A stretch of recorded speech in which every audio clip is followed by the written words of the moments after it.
Husband ఉన్న తర్వాత కూడా వేరే వ్యక్తితో ఎఫ్ఐఆర్ పెట్టుకునే ఆడవాళ్ళకే ఈ వీడియో. మాట చెప్తున్నానంటే, బీహార్లో ఒక ఆమె ఇన్స్టాగ్రామ్లో పరిచయమైన అబ్బాయితో చాలా క్లోజ్గా మూవ్ అవ్వడం జరిగింది. సో తనతో మా హస్బెండ్ ఎలా అని చాడీలు చెప్పడం స్టార్ట్ చేసింది. దీని అడ్వాంటేజ్ తీసుకున్న తను నేను నిన్ను పెళ్లి చేసుకుంటా అని నమ్మించి ఎన్నో రకాల ప్రామిస్లు చేశాడు.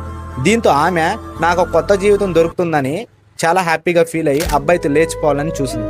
సో ఇక్కడ ఒక ట్విస్ట్ ఏంటంటే, వాళ్ళ భర్తను చంపాలనుకోలేదు. సో ఏదైతే ఇష్టపడిన అబ్బాయితో వెళ్ళిపోవాలని చూసింది. కొత్త జీవితాన్ని స్టార్ట్ చేద్దామని నైట్కే మొగుడికి చెప్పకుండా స్టేట్ వదిలి వెస్ట్ బెంగాల్కి వెళ్ళిపోయింది. ఇక్కడ ఇంకో ట్విస్ట్ ఏంటంటే, ఎవరిదైతే ఆమె లేచిపోయిందో వాడు వెస్ట్ బెంగాల్కి తీసుకెళ్లి రెడ్ లైట్ ఏరియాలో 2 లక్షలకు అమ్మేశాడు.